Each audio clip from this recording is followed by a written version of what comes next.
Hey guys, welcome back to Boji Film Camera. Today we're going to take a look at my development and scanning workflow as far as developing negatives and scanning them into the computer. We got a comment about a week or so ago from a viewer that requested, he saw a previous video, which was the unboxing of the Cinestill Color Simplified kit, and he asked if there was a video on my workflow, my process for developing and scanning these negatives. And I didn't have one yet, so now we're gonna make one today. So real quick though, before we get going, make sure you hit that subscribe button if you haven't already, and then as we go through this video, go ahead and hit the like button as well, because both of those are gonna help me make more content going forward in the future. So start out here, we have a couple things on the desk, and just to go through them, and the most obvious of which here, this big black bag is your dark bag. And you're going to need one of those, obviously, to get the film out of the canister and into your Peterson tank. The other is a small pair of scissors, a can opener for opening the film can.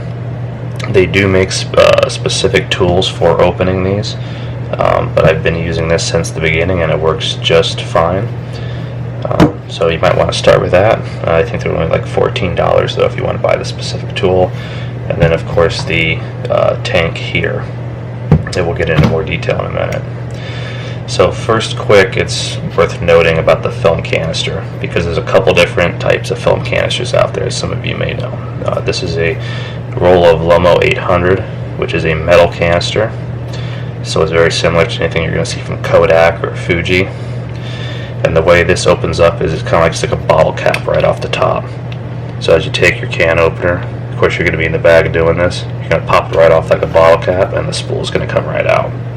Some of the other ones like Lomography's Lomo Chrome series, the purples and the turquoise, Metropolis, it has got 4 rolls of Aerocolor 4. They're in a plastic canister, which is a lot different. It's basically a clamshell snap canister, so you almost have to take your tool or even a butter knife and go into the slot where the film leader would come out and pry it open, and it would almost open like a little clamshell package like this. Those are a little bit more tricky to open in my opinion. I feel like sometimes I get them to open, snap right open, sometimes I'm ripping the thing apart. But just be aware that if you are using a plastic film canister, the top's not just going to pop off of it because it's not made that way. Okay, so real quick on the chemicals, because the chemicals are already made up, but the Cinestill Color Simplified chemicals come in 2 ways, either a powder mix or a liquid mix, and I generally use the liquid mix because it's just a lot easier to put together in my opinion, at least based on my setup. You want to read the instructions a few times before you start doing that, because there is temperature specific guidelines, even though it is a fairly simple process that you want to meet. We obviously won't go through that whole process right now because the chemicals are already mixed up. But also worth noting, when I did it the first time, I missed a few facts in there and I didn't have my chemicals at the correct temperature. Now, everything worked out and I didn't have any issues with that batch, but I wouldn't recommend doing it again. But just for a note for you guys, if you do mess that up, or say you do miss that step and go, no, my chemicals weren't at the exact temperature that the paper specified they be at, chances are everything should be fine, but I would still put a test roll through it first to make sure. Okay, so obviously you're going to want to put everything in your dark bag, and you're going to do this in the dark. When you take the top off this film canister, like I said, it's a metal canister, you pull it off like a bottle cap and the film is going to come out. With your Peterson tank here, you have these little spools, and obviously you're going to spool the film onto this canister. So the way I like to do it is make sure everything is in a spot where I know where it is in the bag, and it's in that spot every time. So even though things get shuffled around a little bit, at least I kind of know generally where everything is. When you look at these spools, see if we can make sure we get it on there. Not sure if you can see it or not, but there's a little indent telling you which way it goes. It's like it kind of cuts in. And then the spool moves like this. You pull back, push the film up, pull back, push the film up. It sometimes helps to have your fingers right here to help move it, because as it gets deeper in the roll, it doesn't want to move so well. And if any of these parts are wet, and the film's going to stick, and it's not going to work well either. Sometimes I'll even go like this on the sides just to advance it around. So you almost kind of, if you use it like a tool, be smarter than it sometimes, and just kind of know what you have to do in order to get the film around it. Another important fact is I made this little jig here just so you can see it, of a film strip. So basically, as your film comes out of your canister, if the first thing you're going to want to do is cut the end of that leader off, right? And if I was to put it in like this, which will work,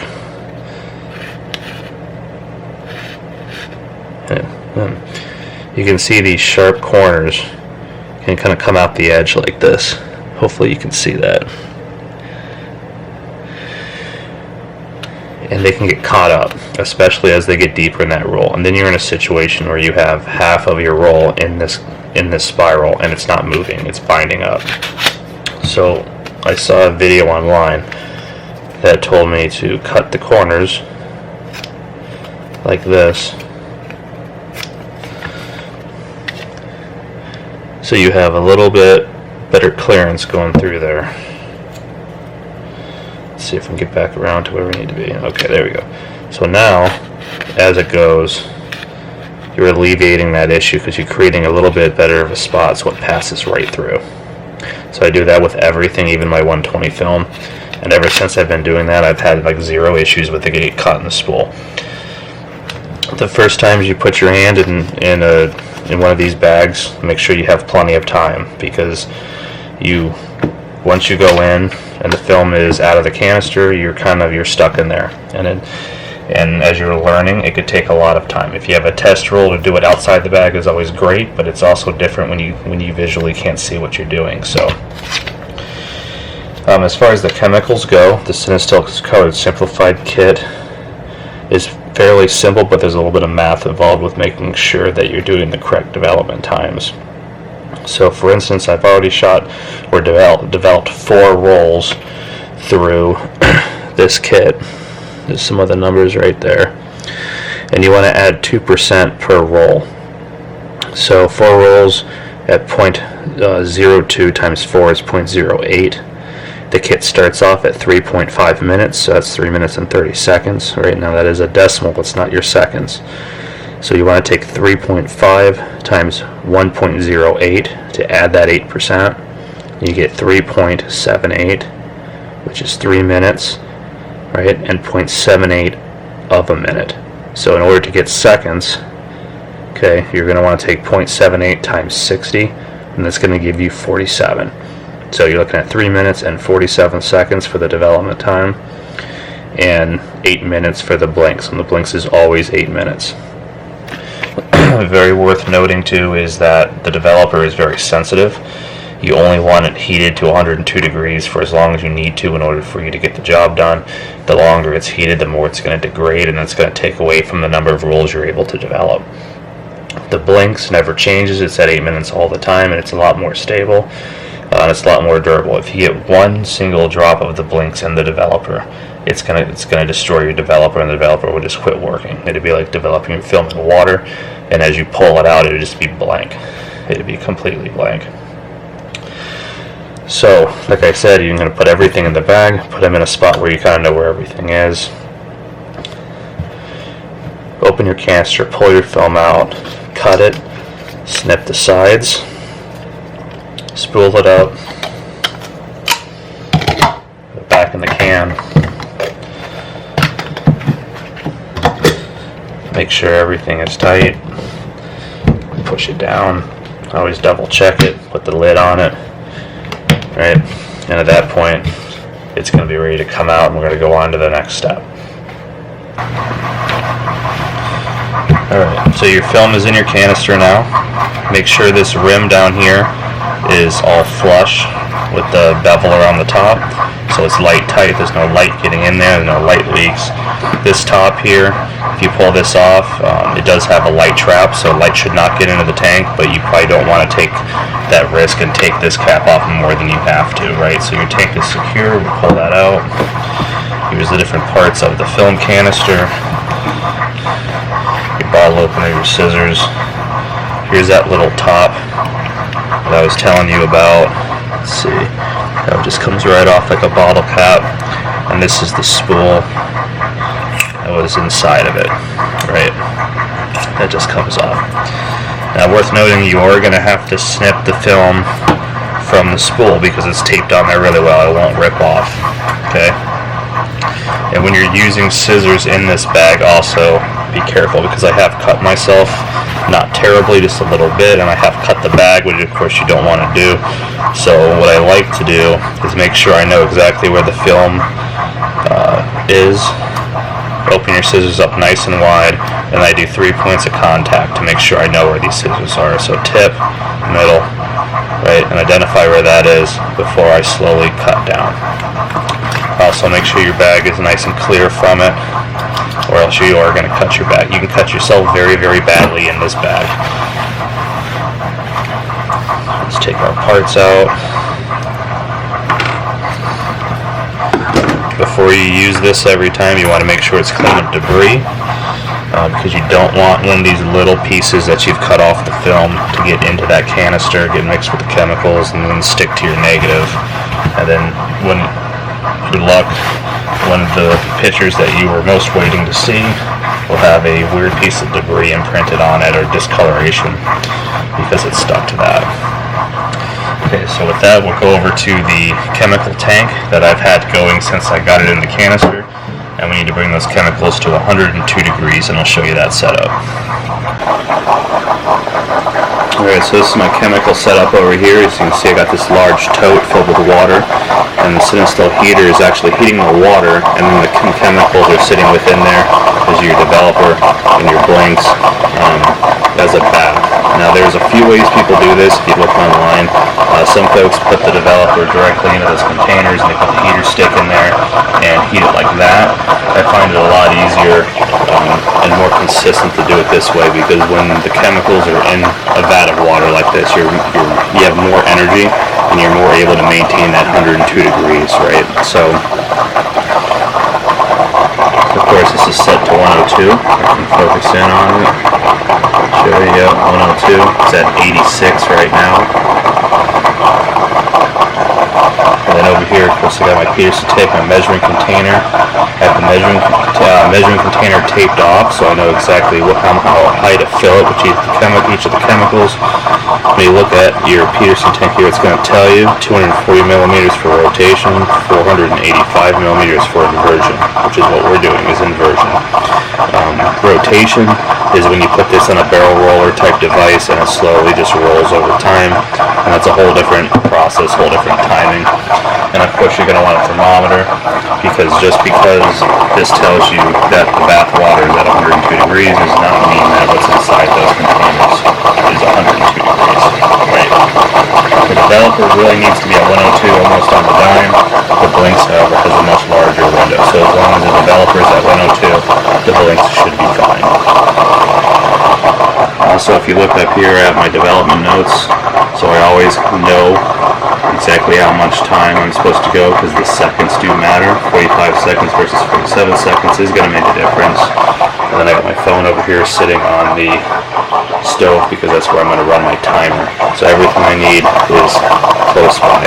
Okay, the buzzer and the heater just went off, saying that the chemicals should be at 102 degrees. I'm always going to double check them with a thermometer, because like I said earlier, chances are they're not. They're probably at 100 or 101, or maybe a little lower than that. So I unscrew the cap on the developer, turn my thermometer on, and drop the probe in there. What's important always to note is that there's not any major kinks in the thermocouple, or the line going from your thermometer to your probe, because if there are, or if it's tied into a knot, that will affect its reading, and it will read inaccurate. So So as you can see, we're at 82 and we're climbing very slowly. 84. I don't think we're going to be at 102.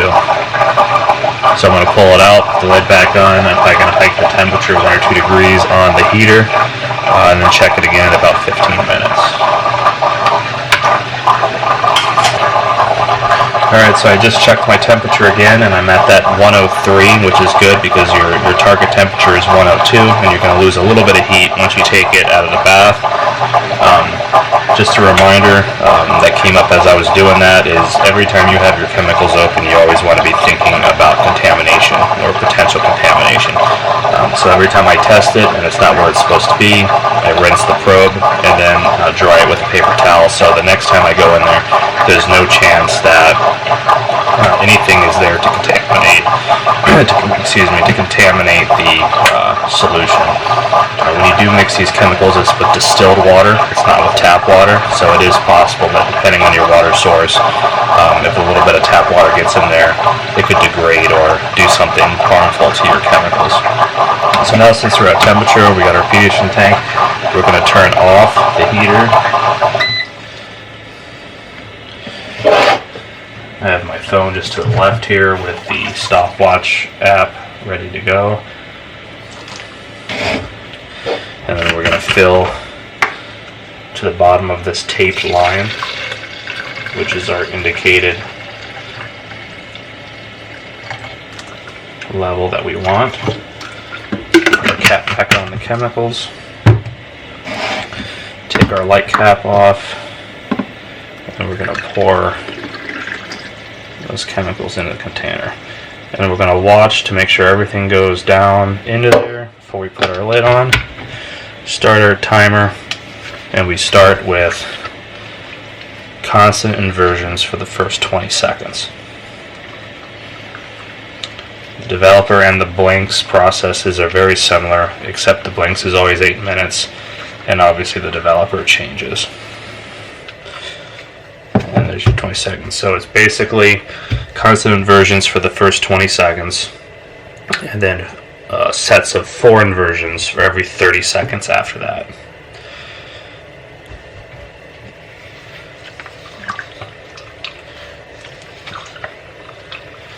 Be cautious of leaks kind of coming out of the tank, because it can get under pressure a little bit when it's closed up like it is. One thing that's different than, say, black and white film when you're developing it is your development can increase or decrease by the number of rotations or inversions you do, and with color negative film I don't believe that is the case. So the more inversions you do doesn't necessarily help the process. It's kind of, to my understanding, that it's sitting like this resting in the bath, and it having the 4 inversions in sync of that 30 seconds is probably just as beneficial. So, meaning the inversions are just as important as it resting for 30 seconds without inversions. So don't think that you're just going to invert it the entire time and maybe you're going to get better results. I may be mistaken about that, so if anyone knows any differently, just let me know.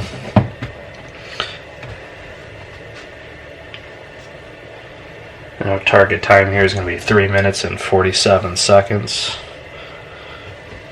We're at 2 minutes 12 seconds right now.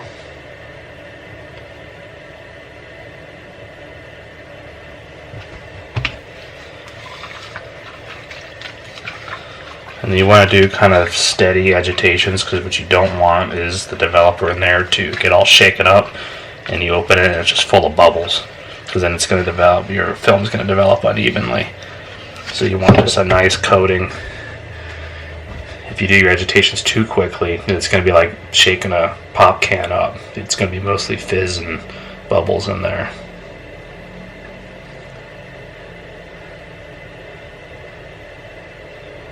Coming up to 3 minutes now, and I always like to finish my development time at rest, not in inversion mode. So we're going to wait till about 3 minutes 15 seconds here, do our inversions, and then let it rest for the remainder of the time.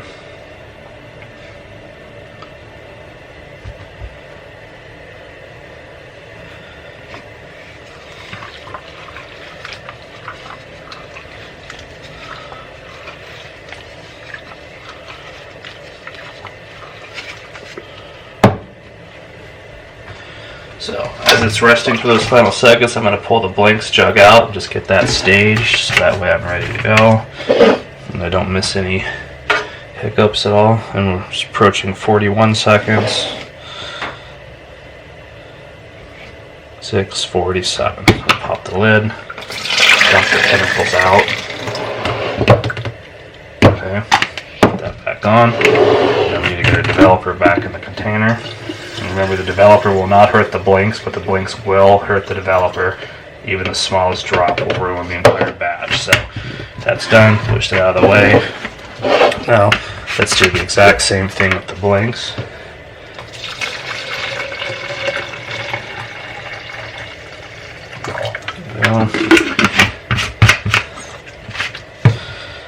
Alright, and then we'll pour it in there. And before we put the cap on, make sure everything goes down the light funnel or the light trap in there at the bottom. Reset our timer. And again, constant inversions for the first 20 seconds. One difference between the blinks and developer is that for some reason the blinks seems to get under a bit more pressure than the developer, and I've had the lid pop off it. So I like to kind of stay close to it and sometimes burp the lid just to make sure you're not getting too much pressure in there, because if that lid does pop off, especially when you mix this stuff fresh, it could spray that blinks crap everywhere, and you don't want that.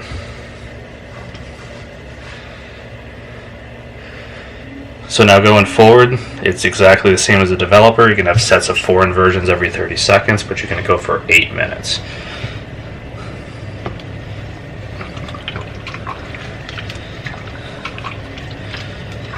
So as we continue to do this, we'll cut ahead to the next step in the process, which will be rinsing the film after the development process. Okay, so we are approaching the end of the final stage of this development process. We're at 7 minutes and 5 seconds. And as you can hear, got the faucet running because you're going to want to rinse this film in the canister. There's not really a specific temperature you need to target. You just really, a good guideline is you don't want it cold, but you don't want it hot. So kind of room temperature, warm water. And in my opinion, you got to run the sink for a few minutes just to make sure that you don't get any temperature swings and it's set to where you need it to be. It feels pretty good. I'm going to do one more inversion, or set of inversions at 7 minutes, 38 seconds here, and then let it rest again until it finishes at 8 minutes.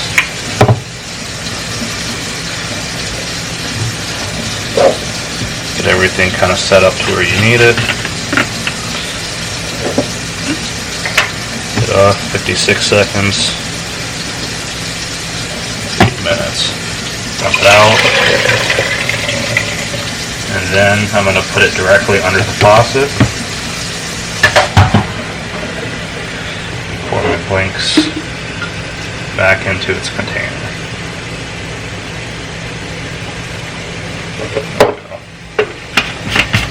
Alright, and the stuff set aside for now.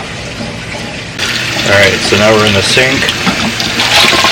The general rule is to rinse it for about 4 minutes.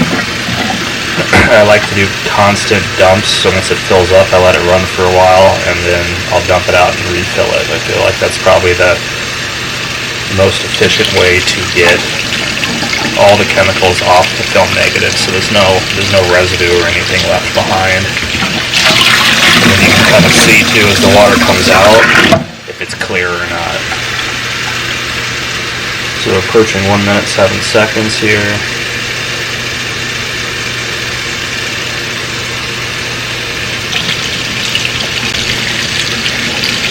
Alright, so we're approaching 3 minutes.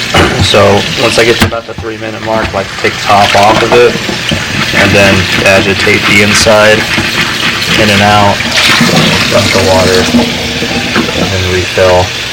And I think that just gives it a little bit extra force within that water. If there's any chemicals or anything still stuck to those negatives coming out. So think of it like washing golf balls, I guess, if you play golf. And 3 minutes 7 seconds. Now when these come out, they make specific hangers for film, but really all I have is a coat hanger with some binder clips, and I hang them from a ceiling lamp or ceiling lights, ceiling fan or ceiling light. It works just as well. And you put a binder clip on the bottom just to give it tension so it dries straight, doesn't curl too much. It works just as good as anything. You put it in a room off to the side with the door closed, protect it from dust or anyone bumping into it, and then you can let it sit and cure for a while, and we'll go over that here in just a minute.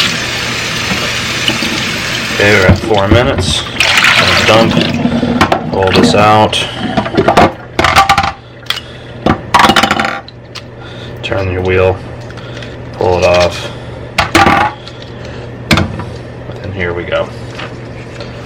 And again, it was a short roll, so you can see some of them right there. And we're going to go hang them up and hit them with a microfiber cloth. Alright, so here's the negatives, and as you can see, I strung them up on basically just a coat hanger with some binder clips. And when they came out of the sink, of course they were wet, and I wiped them down with just a couple microfiber cloths. They do make tools, almost like looks like tongs with a squeegee on the end of it, but some of the reviews, there's a lot of mixed reviews in my opinion on them as far as scratching the negatives. So what I use is just a couple nice microfiber cloths, and I'll do a couple passes initially with the first one and then a couple passes with the second one, and that pretty much takes care of any of the moisture on the negatives that you may have. You're going to want to hang them for at least a couple hours in my opinion. You may see some of these bow as they dry. This one didn't, it stayed nice and flat, but that's fine. If it does, it will lay back out flat once it cures for a little bit. Some of the expired film that you shoot won't lay back out flat, and that may be just because of the age, I'm thinking, or maybe just their manufacturing processes back then. I have this little night light here that you just get at Walmart, and you can use that to kind of backlight as you go down and just kind of see what your detail looks like. And you're looking for a lot of shadow detail. If you don't have a lot of shadow detail, then you obviously underexposed your image or underdeveloped. But if you ran for the amount of time you're supposed to with the development process, you shouldn't underdevelop your images. This is our scanning setup here.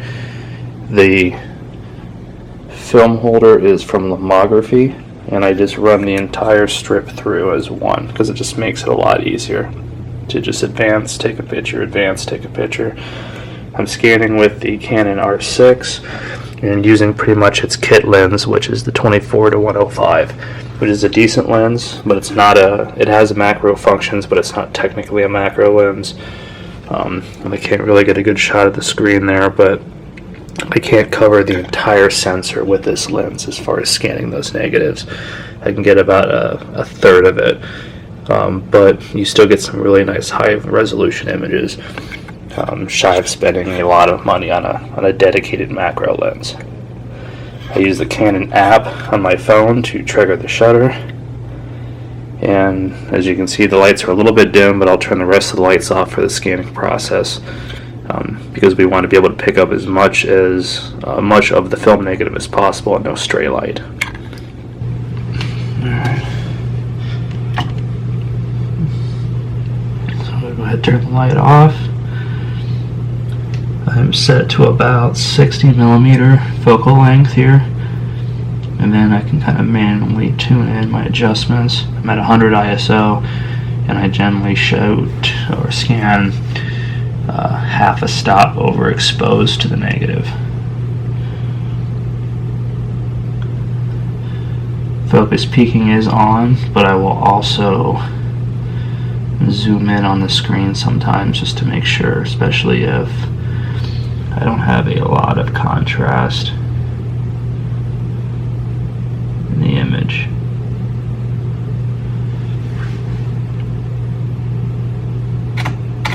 And then take the picture. And then we're going to move back into the next one. Make sure we have it centered.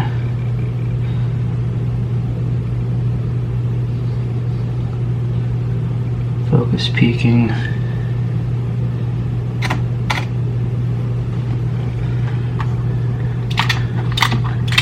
One good thing about not covering the whole sensor, I guess you could say, is I'm scanning this like dead center of the lens, which is going to be your sharpest point.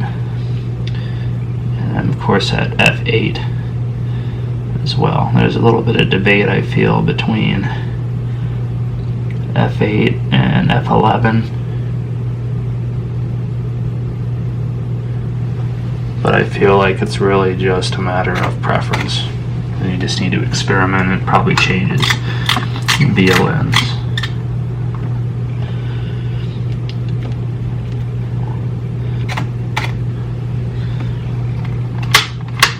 And you just go through one at a time. And we are shooting RAW. You cannot convert JPEGs in Negative Lab Pro. They will come out wonky.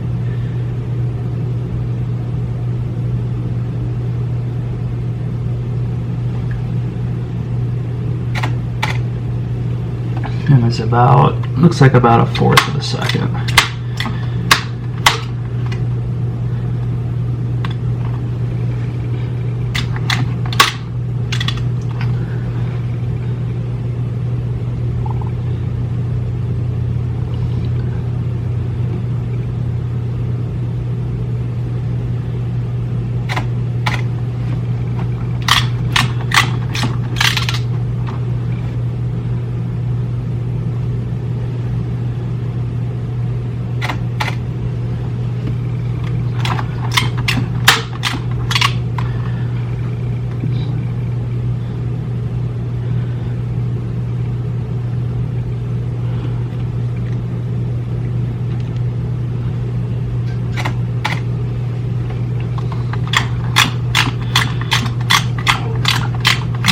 That's it.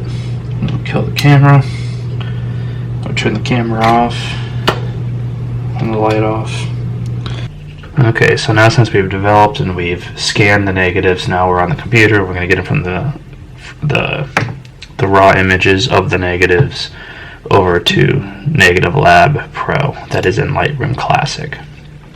So we turn our camera on. We're connected with USB-C. Open Negative Lab Pro, or Lightroom Classic rather, so we can access that plugin.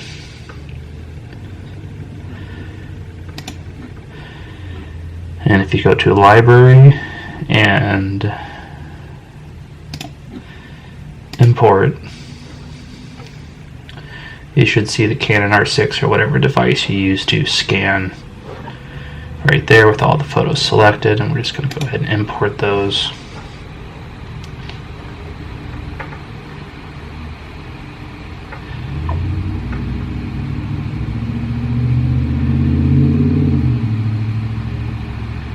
Alright, then we'll open the first one up. Once they all import, turn the camera off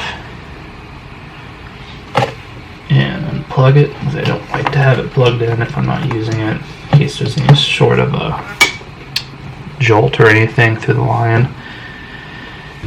Alright, so once we have our negatives in Lightroom Classic, now what we're going to do is go switch from the Library tab to the Development tab right up there. And then we're going to go to our white balance tool that's over here, and you want to select as close as you can really to the actual photograph itself. And you can see it changes color a little bit.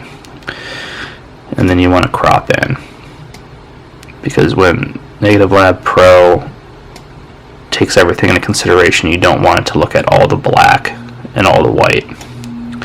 So it doesn't have to be perfect, because you can always adjust it afterwards as well, but you can crop into the image.